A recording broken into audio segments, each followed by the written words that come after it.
നമസ്കാരം. എല്ലാ മാന്യപ്രേക്ഷകർക്കും കണ്ണുകടിയുടെ ഓണാശംസകൾ. ഈ ഓണക്കാലത്തുണ്ടായ ചില സംഭവബഹുലമായ കാര്യങ്ങളിലേക്കാണ് കണ്ണുകടി എത്തി നോക്കുന്നത്. ആദ്യമായി Indian cricket team fast bowler Kanthakumar Srikanth എങ്ങനെ വേൾഡ് കപ്പ് ക്രിക്കറ്റ് ടീമിൽ ഇടം നേടിയെന്ന് കണ്ണുകടിയുടെ ഇൻവെസ്റ്റിഗേഷൻ ടീം കണ്ടുപിടിക്കുകയുണ്ടായി. ടീമിൻ്റെ ഡ്രസ്സിംഗ് റൂമിലെ ഒരു ഒളി ക്യാമറയിൽ കൂടെയാണ് ഇത് കണ്ണാടി കണ്ടുപിടിച്ചത്.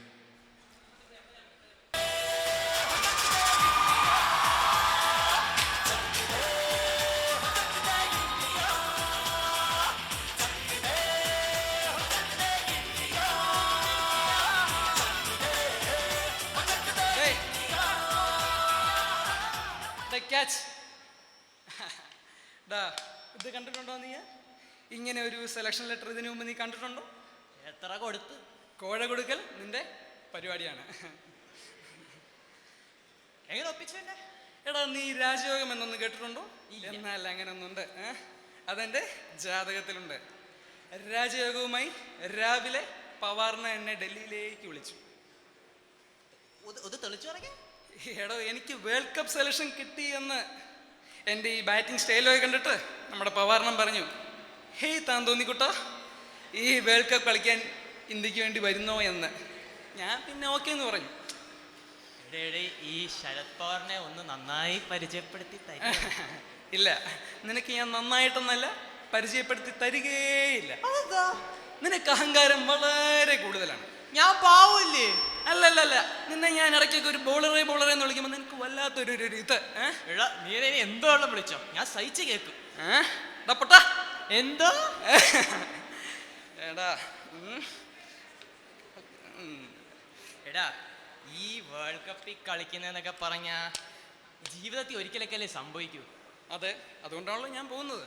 അല്ല, വേണമെങ്കിൽ ഞാനും വരാം കേട്ടോ. ഓ വേണ്ട. അല്ല, നീ നിർബന്ധിച്ചാ? ഞാൻ നിർബന്ധിക്കില്ല.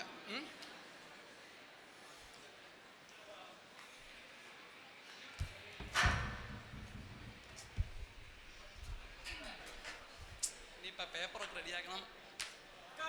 കണ്ടോ ചെരുപ്പൊക്കെ ഇവിടെ ഇടുന്നത്? ഇതാണ് ഞാൻ പറയുന്ന, എല്ലാത്തിനും നിന്റെ കൂടെ നോക്കാൻ ഒരാൾ വേണം. ഞാൻ വേൾഡ് കപ്പിൽ നിന്ന് ഇവിടെ വന്നാൽ നിന്റെ സോക്സ് എഴുതി തരാം, നിനക്ക് ബെഡ് കോഫി തരാം, നിനക്ക് പാഡ് എടുത്ത് തരാം, ബാറ്റ് എടുത്ത് തരാം. നീ കളിക്കുമ്പോൾ ഫീൽഡ് ചെയ്യാൻ വെള്ളം വരെ കൊണ്ടുവരും തന്നെ. പക്ഷേ നിന്നോടുള്ള എൻ്റെ സമീപനം വളരെ മൃഗീയമായിരിക്കും. നിന്നെ ഞാൻ ഭാജിയെ കൊണ്ട് തല്ലിയും, നിന്നെ വെള്ളക്കുപ്പികളുമായി നിന്നെ ഗ്രൗണ്ടിൽ കൂടെ ഓടിക്കും. അത്രയല്ലേ ഉള്ളൂ, അത് ഞാൻ സഹിക്കും. സെലക്ഷൻ കമ്മിറ്റി സമ്മതിക്കുമോ എന്തോ? നീ നിർബന്ധിച്ചാ സമ്മതിക്കും. നോക്കാം. അയ്യോ, സംസാരിച്ച സമയം പറഞ്ഞില്ല. അടുപ്പിലിരിക്കുന്ന ആലു പൊറോട്ട എന്തായാവും? എന്തോ നല്ല കവിള്.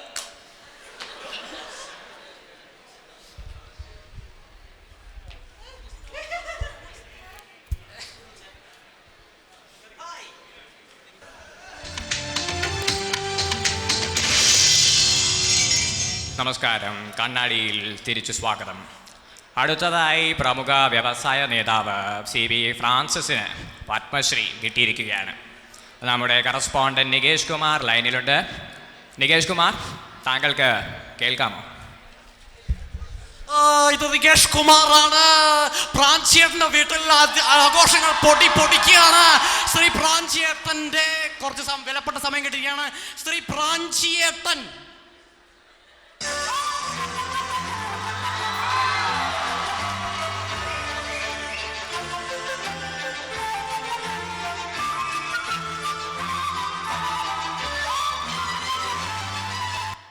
ശ്രീ പ്രാഞ്ചിയേട്ടൻ, താങ്കൾക്ക് ഈ അവാർഡ് കിട്ടിയതിൽ സന്തോഷമുണ്ടോ, അല്ലെങ്കിൽ അത്ഭുതമുണ്ടോ, അല്ലെങ്കിൽ അതിശയമുണ്ടോ? ശ്രീ പ്രാഞ്ചിയേട്ടൻ, അങ്ങനെയൊക്കെ ചോദിച്ചപ്പോ ഡബിൾ സന്തോഷ. ശ്രീ പ്രാഞ്ചിയേട്ടൻ, താങ്കൾ വളരെ വൃത്തികെട്ട മോശമായ രീതിയിലാണ് അവാർഡ് കിട്ടിയെന്ന അഭിമുഖമുണ്ടല്ലോ. ശ്രീ പ്രാഞ്ചിയേട്ടൻ, താങ്കൾക്ക് എന്താണ് ഇതിനെ കുറിച്ച് അഭിപ്രായം? ഞാനത് വളരെ കഷ്ടപ്പെട്ട് നേടിയിട്ടാ. കേരളത്തിലെ ജനങ്ങൾ എനിക്കൊന്നൊരു അംഗീകാരം ഞാൻ കൂട്ടാക്കണം.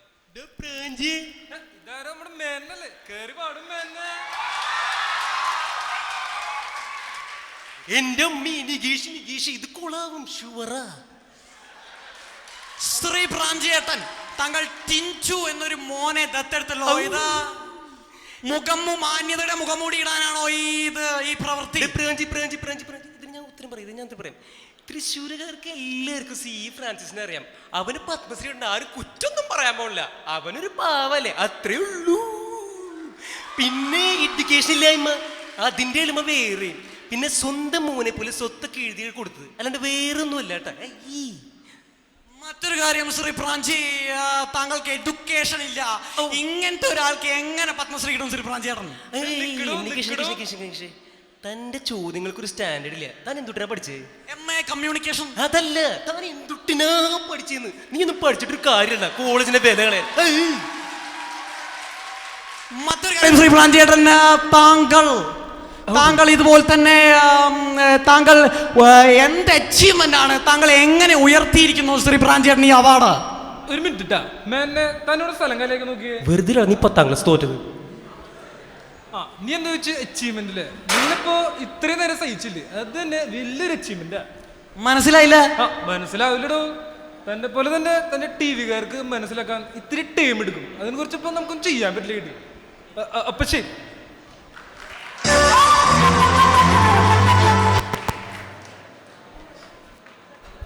നന്ദി, നമസ്കാരം.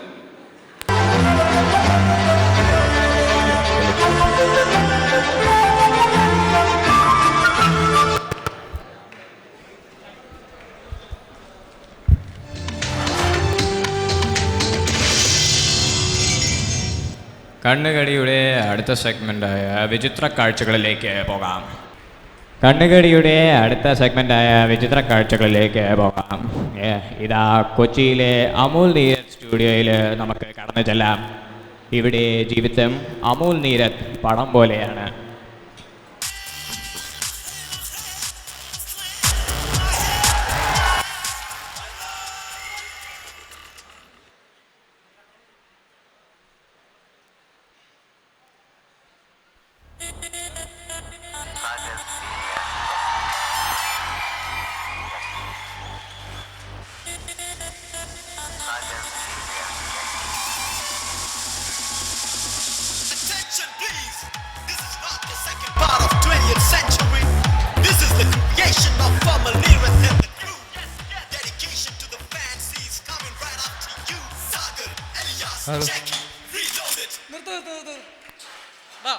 നീ അതിൽ ലേറ്റ് ആയിട്ട് വന്നല്ലേ, നിനക്കൊരു ചോദ്യമുണ്ട്.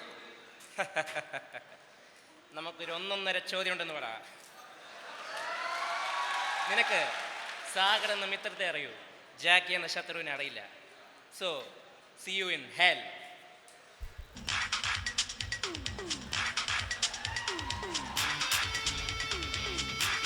അല്ല നിങ്ങളെങ്ങോട്ടാ? അല്ല, നമ്മക്ക് അങ്ങനെയൊന്നുമില്ല, നമ്മൾ ആരോടെയും പോവും.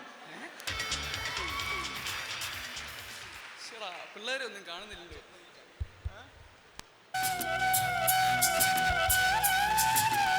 അടുത്തതായി ലാൽ ജോസ്, താങ്കൾക്ക് എന്താണ് പറയാനുള്ളത് അമൽ നീരത് സ്കൂളിനെ കുറിച്ച്? ശ്രീ ലാൽ ജോസ്.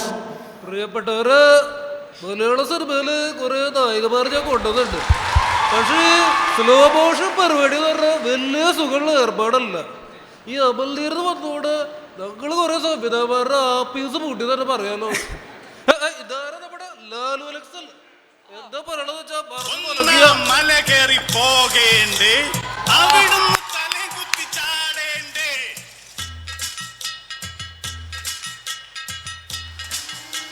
പേഴ്സണലായിട്ട് പറയുക. What bloody nonsense are you saying, Mr. Lal Jose? താങ്കൾ എന്നാക്കെ വിഡ്ഢിത്തരമാണോ വിളിച്ചു പറയുന്നേ? അമൽ നീരത് എന്ന് പറഞ്ഞ മലയാള സിനിമയുടെ തിലക ചാർത്തല്ലേ. അവൻ എവിടെയും ഒന്നാമൻ തന്നെ. I am serious, bloody serious. അപ്പൊ വരട്ടെ. ലാൽ ജോസേ, കേട്ട് പടിയടോ പിള്ളേര് പറയണേ. ഇത് തൻ്റെ പോലത്തെ പൈങ്കിളി കഥകളുടെ കാലമൊന്നുമല്ല, ഇത് ഗുണ്ടകളുടെ കാലമാ, ഗുണ്ടകളുടെ. തന്റെ സിനിമ ഞാൻ കുറെ കണ്ടിട്ടുണ്ട്. തന്റെ സിനിമയില് 2.5 മണിക്കൂർ എന്ന് പറയുമ്പോ എന്റെ സിനിമയില് കഷ്ടിച്ചൊരു 1.5 മണിക്കൂർ വരും. എന്റെ സിനിമ നിരനിരയായിട്ട് ഹിറ്റല്ലടൂ. തന്റെ സിനിമയെ കുറിച്ച് എന്താ പറയുള്ളൂ? രഘു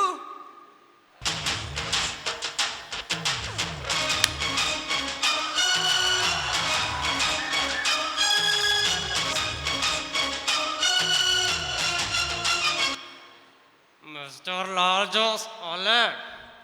പണ്ട് പാലക്കാട് വിക്ടോറിയ കോളേജ് മുതൽ അങ്ങ് കണ്ണൂർ കോട്ട മൈതാനം വരെ അലഞ്ഞിട്ടുണ്ട് ഈ മഹാവ്യക്തിയുടെ സിനിമയിൽ ഒരു റോളിന്. അങ്ങനെയുള്ള മഹാവ്യക്തിയെ പറഞ്ഞ രഘുവിന് സഹിക്കില്ല, ചിലപ്പോ കൊല്ലും. എങ്ങനെയാ? വിദേശകാലേ വിദേശ മദ്യം, വിപരീത ബുദ്ധി. നടക്കടോ. ചില പ്രശ്നങ്ങൾ കാരണം പ്രോഗ്രാം മുടങ്ങിയിരിക്കുകയാണ്. മറ്റു വാർത്തകളിലേക്ക്.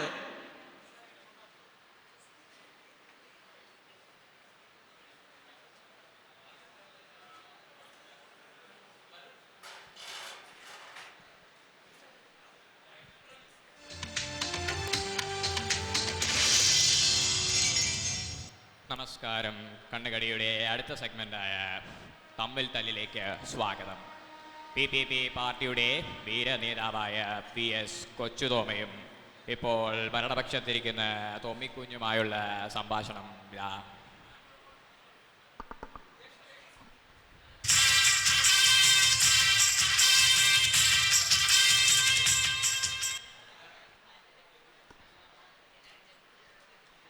നമ്മുടെ മുഖ്യമന്ത്രി ഇവിടെ എത്തിച്ചേർന്നിരിക്കുകയാണ്.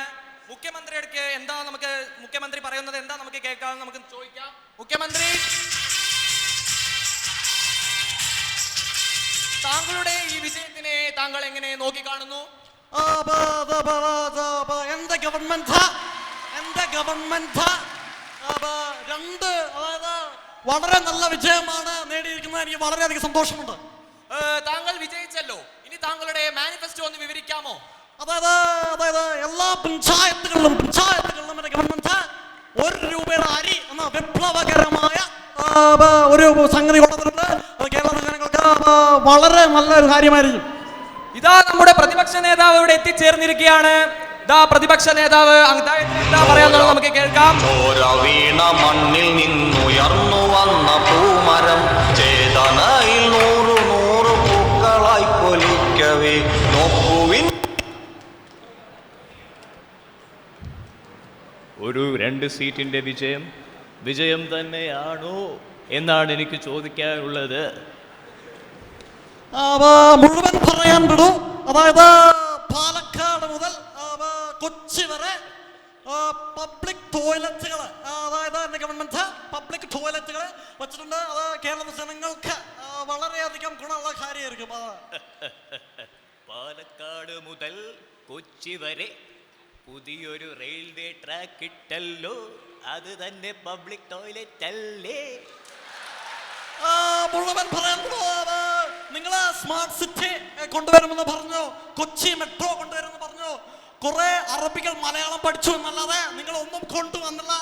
അതുപോലെ തന്നെ അത് പെട്രോളിന്റെ വില കൂട്ടി, ഒരാൾ മറ്റേയാളെ തല്ലി എന്നൊക്കെ പറഞ്ഞ് ഫുൾ ടൈം സമരം. അത് ഗവൺമെന്റിനെ തന്നെ ക്ഷീണിക്കുന്ന രീതിയിലുള്ള സമരങ്ങൾ നിങ്ങൾ എപ്പോഴും നടത്താറുണ്ട്. അതൊക്കെ വളരെ മോശം തന്നെയാണ്. സമരം ചെയ്യുന്നത് ഞങ്ങളുടെ മൗലിക അവകാശമാണ്. അങ്ങ് കേന്ദ്രത്തിൽ അണ്ണാ ഹസാരെ നിരാഹാരം കിടന്നപ്പോൾ എല്ലാവർക്കും ആഹാ, ഇവിടെ നമ്മൾ കിടക്കുമ്പോൾ ഓഹോ. ബ്രേക്കിംഗ് ന്യൂസ്, ഇപ്പോൾ കിട്ടിയ വാർത്ത. പത്മനാഭസ്വാമി ക്ഷേത്രത്തിലെ ബി നിലവറ തുറക്കാൻ ഹൈക്കോടതി ഉത്തരവായിരിക്കുകയാണ്. ഈ ഉത്തരവിനെ കുറിച്ച് എന്താ പറയാനുള്ളത് നമ്മുടെ പ്രതിപക്ഷ നേതാവിനോട് നമുക്ക് ചോദിക്കാം. എനിക്കൊരു പോളിറ്റ് ബ്യൂറോ മീറ്റിംഗ് ഉണ്ട്. ലാൽ സലാം. സാരമില്ല, നമ്മുടെ മുഖ്യമന്ത്രി ഇവിടെ ഉണ്ട്. മുഖ്യമന്ത്രിക്ക് എന്താ പറയാനുള്ളത് നമുക്ക് കേൾക്കാം. ഏഷ്യാനെറ്റ് ന്യൂസിന് വേണ്ടി ക്യാമറമാൻ ബിജുവിനൊപ്പം പ്രശാന്ത് രഘുവംശം, തിരുവനന്തപുരം.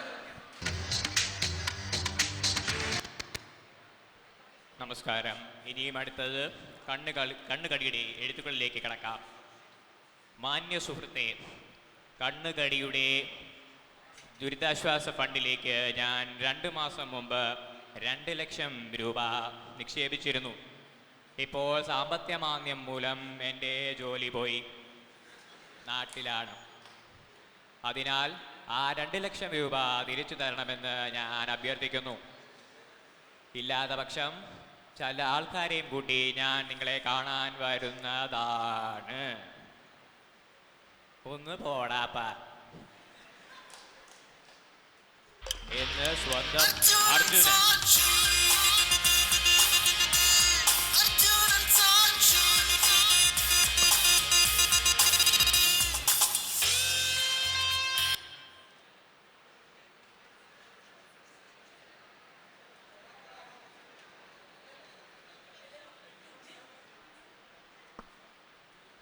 ഇതാണ് ഞങ്ങളുടെ 3rd ഇയർ സ്കിറ്റ്.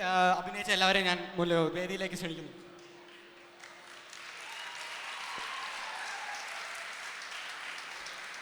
നിങ്ങൾക്ക് ഇഷ്ടപ്പെട്ടു എന്ന് നമ്മൾ വിശ്വസിക്കുന്നു. നന്ദി, നമസ്കാരം.